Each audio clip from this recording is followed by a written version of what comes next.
n'est pas surestimé, ni c'est sous-estimé. Alléluia. Il faut mettre votre curseur au bon endroit. Au bon endroit. Plus de Dieu, moins de Dieu. 10 ou moins. Tu ne peux pas vivre aussi. Pas par procuration, mais tu vis avec le passé. Oui, dans le passé. Oui, dans le passé. Oui, mais dans le passé et aujourd'hui, le passé est passé. Le passé est passé. C'est le présent qui va construire ton futur. Amen. Alléluia. Amen.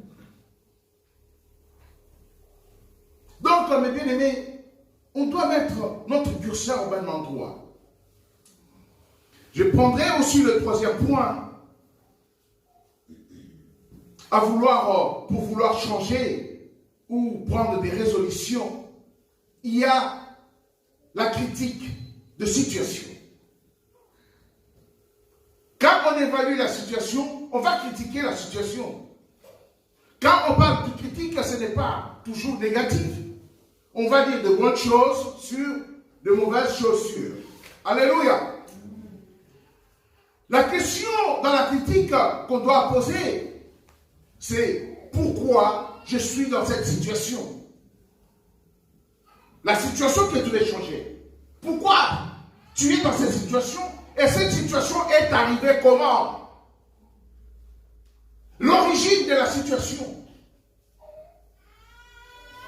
J'ai voulu cela, j'ai cherché cela. Ou bien, j'ai pas fait attention pour me retrouver là où je suis. Quand on veut changer, c'est tout simplement parce qu'on est mal à l'aise. On n'est pas content de la situation. Donc tu dois te poser la question pour connaître l'origine. Alléluia.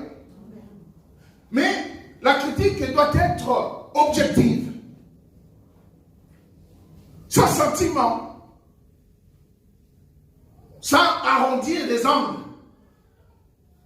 Vous savez, les sentiments, de fois, nous font défaut. Tu sais que tu dois dire la vérité. Tu sais ce que tu dois faire. Tu sais que ton mari ou ta femme, ton frère, ton enfant, tu dois lui dire la vérité. Oui, mais tu sais, chérie. Oui, je sais, chérie. Mais à un certain moment, il faut mettre les choses sur la table. Tu es habitué à arrondir des angles sans péché parce que tu sais que c'est faux ce que tu dis. Non, mais je ne dis pas tout. Le fait de ne pas dire tout, ce n'est pas une vérité. La vérité doit être entière. Si on change la virgule de place, ça change. Ce n'est plus une vérité. Des fois, si on change de ton, on change de vérité. La même phrase avec un ton différent, ça change. Je vais chez quelqu'un, je dis, si je vois Sœur Brigitte, j'ai des choses à discuter un peu avec elle. Et l'autre vient, hey, Gary, laisse tomber. Tu sais ce que le pasteur a dit? Hey, s'il voit Sœur Brigitte, il a des choses à dire. Hein? C'est la même phrase. C'est la même phrase. Mais est-ce que ça a le même portée? Non. Ça n'a pas le même portée. Donc vous voyez que, mais est-ce que tu ne l'avais pas dit? Oui, j'avais dit, mais ce n'est pas le même temps. Mais bien aimé, on doit être vrai. Même par rapport à nous-mêmes, on doit être vrai. On doit être vrai. Alléluia. Donc, ce sont des situations qu'on doit savoir et qu'on doit gérer. Le quatrième point, toujours nous sommes dans de résolution ou vouloir changer notre vie. Il y a maintenant, quand on fait tout cela, on arrive au moment de décision. Dis décision. On ne peut pas prendre la décision sans pouvoir passer à tous les étapes que je venais d'énumérer. Donc là, c'est léger. Mais pourquoi tu as pris cette décision? On n'est pas consistant. On n'est pas consistant. Alléluia. Le pourquoi. Pourquoi. Et on évalue. Pourquoi tu as pris la décision? Mais parce que c'est lui qui m'a dit. Vous savez, ma mère, quand tu t'es posé cette question-là, tu dis non, c'est l'autre qui m'a dit. Ah, c'est l'autre qui t'a dit. Mais toi, tu l'as accepté. Oui. Ah, c'est ta faute, ce n'est pas la faute de l'autre. Tu devais réfléchir. Tu devais réfléchir. Donc, tu n'as pas la tête à réfléchir. Donc, quand tu es une personne qui vit par la décision des autres, tu es malheureux. Tu es malheureux. Si tu es une personne qui vit juste, c'est des autres qui réfléchissent à ta place, tu n'es pas une tête pensante pour toi-même. Quel malheur. Quel malheur. Donc tu ne peux pas analyser la situation. Même pour prendre la décision, tu ne peux pas. Tu dois demander notre conseil. Mais bien aimé, je ne dis pas qu'il faut demander conseil. Mais la dernière chose, quand tu entends, tu essaies un peu de faire une synthèse, après tu prends la décision toute seule. Je parle de la personne. Si c'est les autres qui doivent prendre la décision pour toi,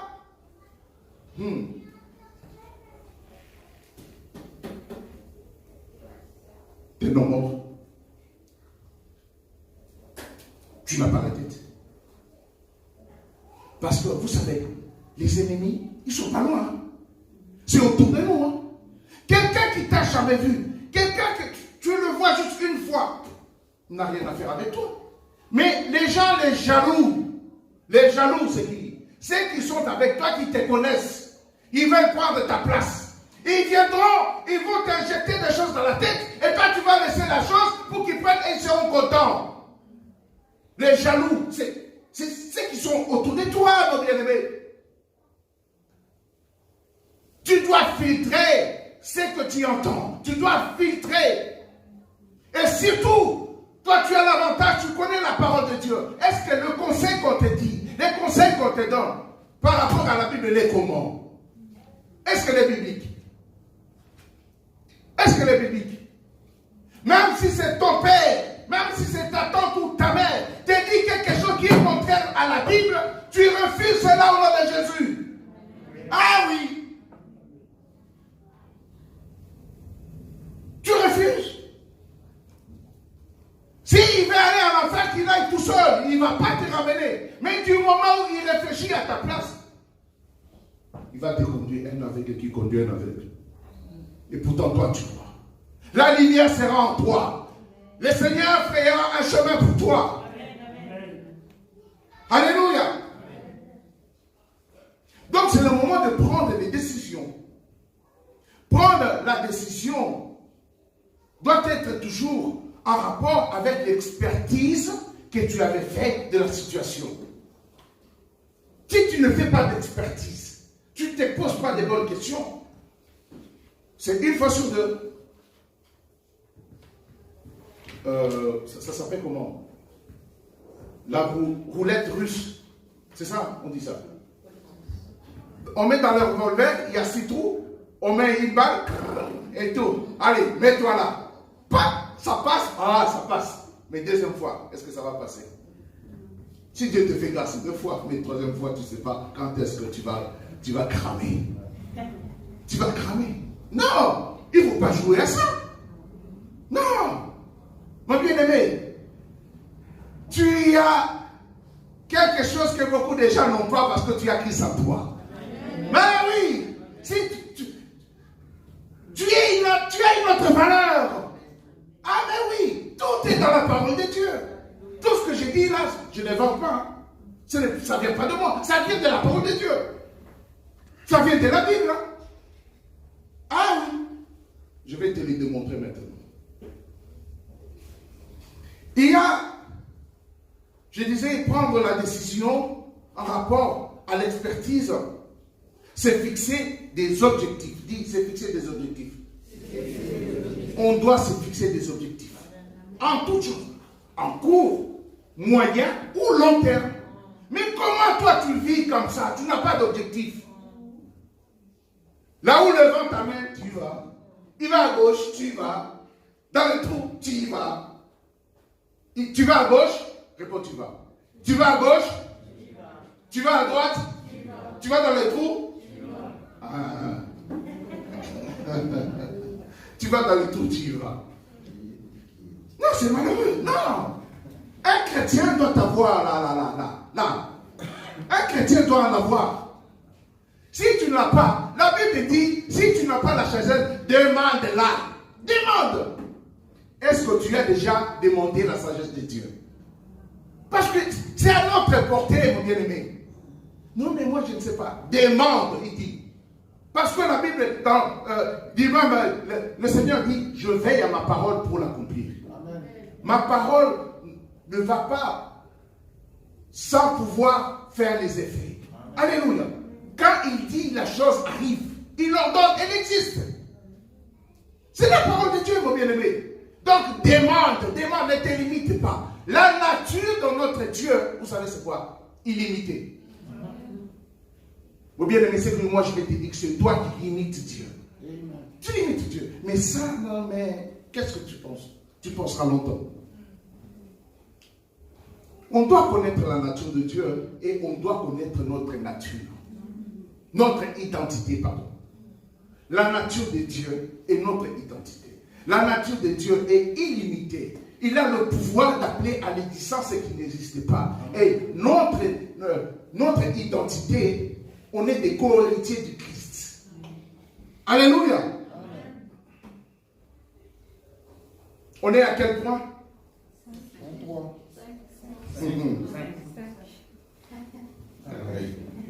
La décision. 4. C'est 4. Il faut suivre. Hein? Si tu suis, mon bien-aimé, cette année-là va être transformée parce qu'on a décrété une grâce particulière. Et la grâce particulière, depuis un mois, j'explique comment recevoir une grâce particulière. Parce que nous sommes dans un combat spirituel. Il faut être disposé. Il faut connaître des choses. Dieu peut disposer d'une grâce particulière, mais du moment où toi, tu n'es pas dans l'action pour le recevoir, ça va passer à côté. C'est comme la manne du ciel. La manne, mon bien-aimé, c'est l'exemple de la bénédiction par excellence. La manne du ciel tombait pour tout le monde. Mais il y avait des restrictions. Tu ne pouvais pas sortir, aller chercher pour des jours. Non. Donc celui qui ne sortait pas pour aller chercher ne mangeait pas. Donc cela veut dire quoi? Dans la grâce particulière, il y a le mouvement de Dieu qui descend et nous aussi, on a notre mouvement qu'on doit faire et les deux mouvements vont s'accrocher pour que la grâce particulière soit ouverte sur toi. Amen. Ah, ben oui. Dieu peut ouvrir la bénédiction, la vanne de la bénédiction. Du moment où toi tu es inerte, tu ne bouges pas, tu n'es pas connecté.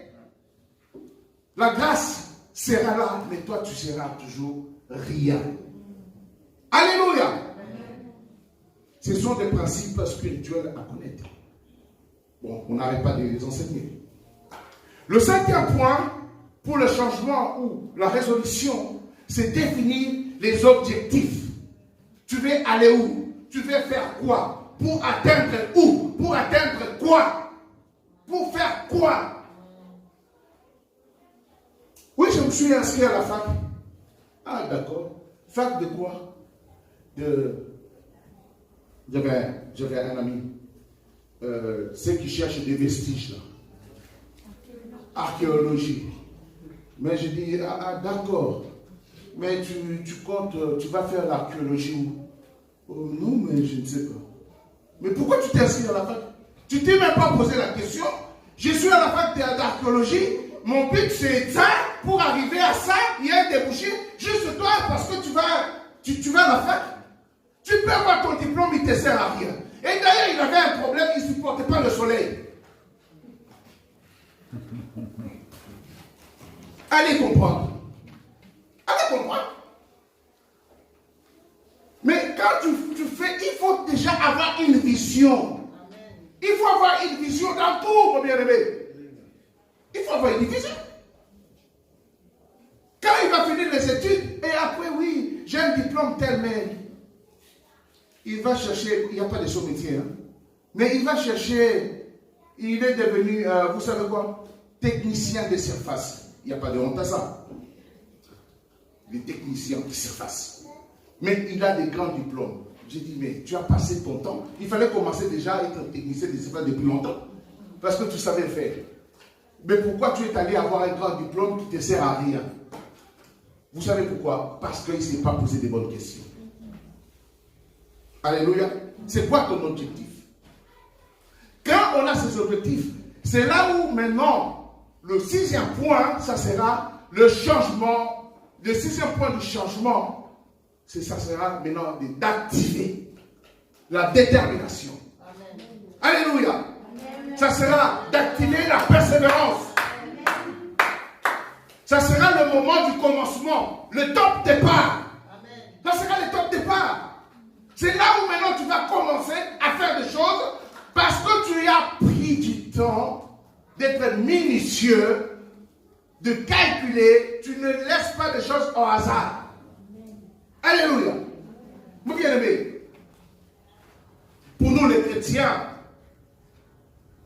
nous devons savoir, pour nous les enfants de Dieu, il est aussi important de faire le même procédé, d'examiner sur le plan, même spirituel aussi. Il est important. Il est important aussi de se remettre en question pour prendre des décisions. Il y a de ces décisions, quand on le prend, on ne peut pas revenir derrière. On ne peut pas. Selon la parole de Dieu. On ne peut pas. Mais tu sais, on n'aura que des regrets. On aura des regrets. Comme mon ami là, il est archéologue. Mais aujourd'hui, il regrette. Vous savez, il a passé quoi? 6 ans à l'université. Et il travaille chez Carrefour, il nettoie les sols. Il n'y a pas de son métier pour cela. Mais c'est regrettable. C'est regrettable. Pourquoi? Parce qu'il ne s'est pas posé des questions. Il ne se remettait pas en question. Mais nous, chrétiens, on doit se poser des bonnes questions. Nos décisions, ainsi que notre résolution, si on ne se pose pas des bonnes questions, ça ne sera pas efficace. Mais nous, on doit chercher l'efficacité à tout prix, en se posant des questions, ce que je venais d'exposer tout à l'heure. Si nous voulons être efficaces dans nos résolutions ou dans notre changement, vous savez quoi? Il y a des choses à se souvenir. La parole de Dieu. Par exemple, dans le livre de Jean 8, 12, Jean 8, 12 nous dit, le Seigneur dit, je suis la lumière du monde. Celui qui me suit ne marchera pas dans le ténèbre, mais il aura la lumière de la vie. Amen. Si on se souvient de cette chose et qu'on est dans le désert, ça c'est le pourquoi. Donc je dois suivre Jésus parce qu'il est l'exemple. Il est l'exemple, mon bien-aimé. Tout simplement parce que dans le livre de Jean 14, il dit, je suis le chemin, la vérité et la vie. C'est lui qui me suit. Donc on doit suivre Jésus. Il est notre exemple. Il est le chemin. On doit marcher sur ses pas. Il mettra la vérité à nous. On aura la vérité et la vie. On ne va pas sombrer parce qu'il va ramener la lumière auprès de nous. Alléluia. Vous savez, on doit être comme le Seigneur. Il avait une mission sur la terre, mais il n'a pas abandonné. Malgré la difficulté. Au Gethsémané, vous avez vu au Gethsémané comment est-ce qu'il était. À un certain moment, il a dit, Père, si tu peux éloigner de cette coupe. Parce que la chair était faible. Mais son esprit tenait bon. Non, tu dois continuer jusqu'aujourd'hui. Tu dois continuer jusqu'au bout, pardon. N'y t'étais pas, c'est là, on n'allait pas être ici. On n'allait pas être ici. Il a tenu bon. Alléluia. Le Seigneur est allé jusqu'au bout du projet. Son projet, c'était quoi? De sauver l'humanité. Tout simplement. De sauver l'humanité. D'appeler son peuple du ténèbre à son non, à la lumière, c'est différent. La Bible dit à son admirable lumière. Donc, l'admirable lumière, personne ne peut te l'enlever. Alléluia. Personne ne peut te l'enlever si tu décides, il t'appelle. Mon bien-aimé, il est en train de t'appeler à son admirable lumière. C'est à toi maintenant de prendre la décision. Amen. Alléluia. Amen. Vous savez, il ne faut pas être agité. Il ne faut pas être agité. Amen. Ésaïe 30:15 dit, c'est dans le calme et la confiance que sera votre force mentale, spirituelle, même physique. C'est dans le calme. C'est dans le calme, bien-aimé. Tout simplement, on doit faire confiance à notre Dieu. Vous savez, il y a beaucoup d'exemples. Mais moi, je vais vous prendre l'exemple de David. David. Est-ce qu'on peut dire David? Nous connaissons l'histoire de David avec Goliath. Mais le combat de David et Goliath, je ne peux pas le souhaiter même à mon ennemi. Alléluia. Il y a un Goliath qui dit à mon ennemi, va te battre avec lui. Non. On doit se souvenir. Qu'est-ce qu'il a fait? Il a procédé de la même manière que je venais de vous dire. Vous allez lire à la maison 1 Samuel 17, tout le chapitre. Amen. Je vais vous expliquer comment est-ce qu'il a fait. Il y avait un géant qui s'appelait Goliath. Il défiait les enfants d'Israël. Et David, à ce moment-là, c'était un petit berger. Et ses grands frères étaient au front. Mais ils avaient tous peur parce que Goliath venait. Alléluia. Quand son père lui a envoyé pour donner la nourriture à ses frères, il voit un géant qui insultait les enfants d'Israël. Donc les enfants d'Israël se trouvaient dans une situation, il fallait chercher des solutions. Alléluia. Au verset 16, la Bible dit, Goliath s'avançait matin et soir pendant 40 jours. Quelqu'un qui vient devant ta parcelle, 40 jours en train d'insulter ton père, des gros mots sur ta mère. Mais toi tu es là, on va faire comment? Et David, il vient, il a entendu, mais il s'est posé des questions. Pourquoi cela arrive? Pourquoi? Le pourquoi que je vous avais dit. Le pourquoi. Why? Pourquoi? Il y a une situation. Why? Pourquoi? Alléluia. Ta situation, tu dois dire pourquoi il y a cette situation-là. La situation que tu veux changer. Pourquoi? David s'est dit pourquoi? Vous savez quoi? Son peuple était ridiculisé. Ils avaient peur du Philistin. Parce qu'ils avaient peur du Philistin. Et il va évaluer la situation. Vous savez quoi? Quand il évalue la situation, il ne regarde pas la hauteur du Goliath. Bon bien-aimé, ne regarde pas la hauteur de ta situation, ni la profondeur. Mais regarde à celui qui appelle à l'existence, qui peut finir ce problème. Donc Jésus. Il l'a regardé, il dit non, quand il va évaluer, il dit, non, vous voyez, comment est-ce qu'il est grand? T'as vu sa main? Il dit, oui, mais moi je suis petit. Vous savez ce qu'il s'est dit? Il a expertisé la situation et son expérience. Mais moi, je venais de tuer un lion avec mes mains. Je venais de tuer un ours. Je n'ai pas regardé la grandeur du ours ni du lion. Il a évalué et dit, si je fais, je peux le faire aussi. Alléluia. Si tu as déjà eu une bénédiction de Dieu, tu auras encore la bénédiction. Amen. Ne regarde pas la situation, la grandeur du problème qui est devant toi. Amen. Alléluia. Il s'est dit, j'ai tué un lion, un ours avec mes mains, je le ferai aussi. Il s'est posé la question. Il va évaluer. Le verset 40, dans le chapitre 17, David a choisi ses armes. Il dit, bon, ben, la situation est comme ça. Il a fait la critique. Ben, il choisit ses armes. Vous savez pourquoi? Parce qu'on lui avait donné des grosses armes là, des cafons, voilà, là. Il a habillé, il dit non, je vais me battre comme j'ai l'habitude. Il a enlevé, il dit non, ça ne me va pas. Il a laissé parce qu'il a évalué la situation. Alléluia. Amen.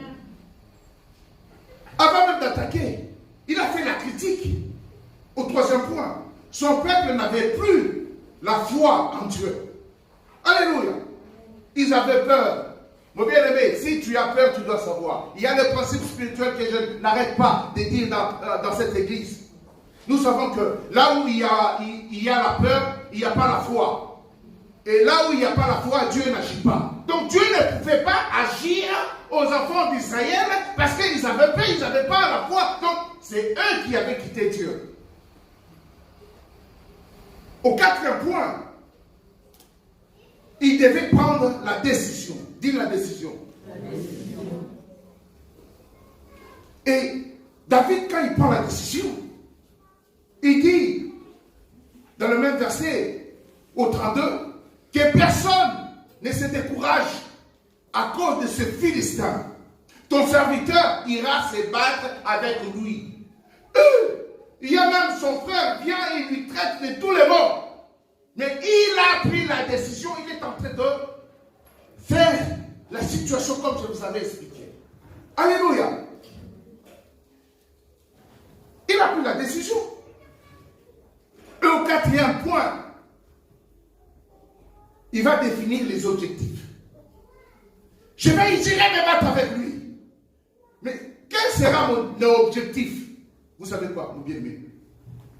L'objectif de David, le verset 36, David dit, c'est ainsi que ton serviteur a terrassé le lion et l'ours, et il sera de même pour ces Philistins.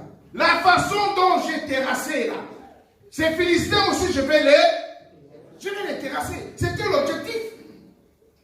Et l'objectif,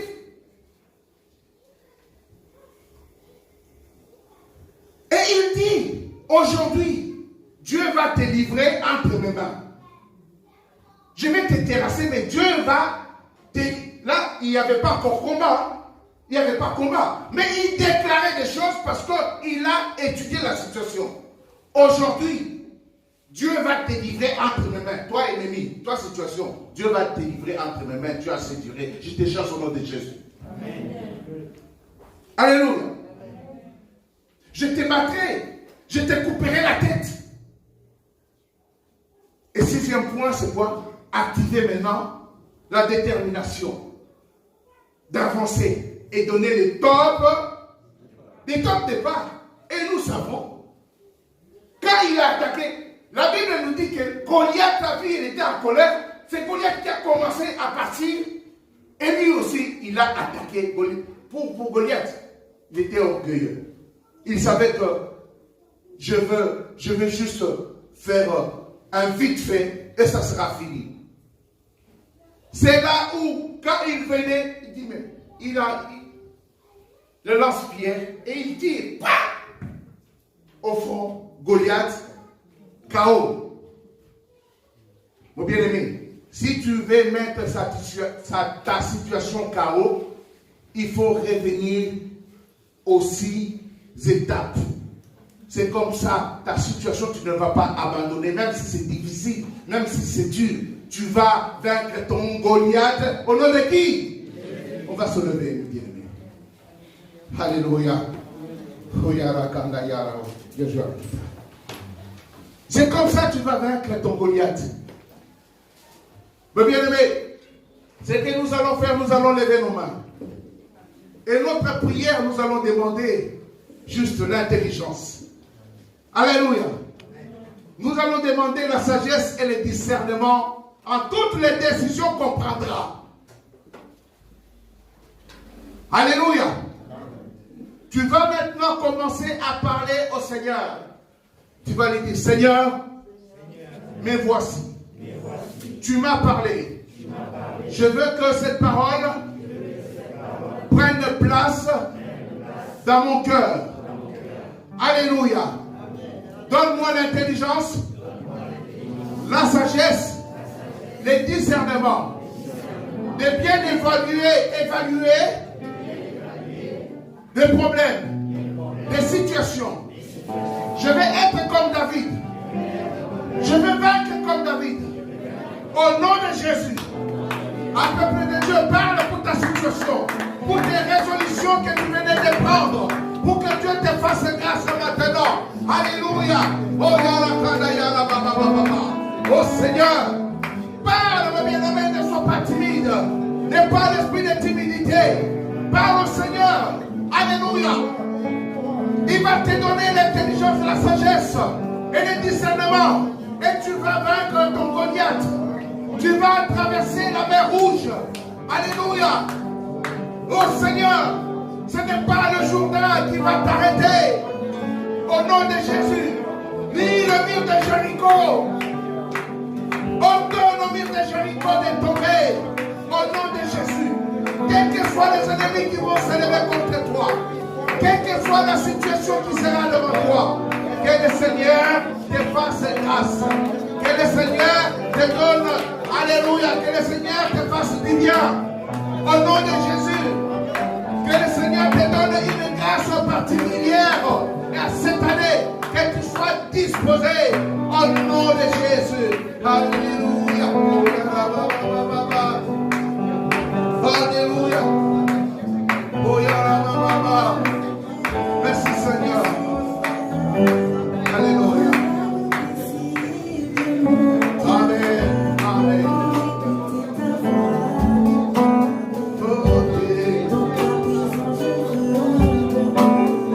Oh Jésus.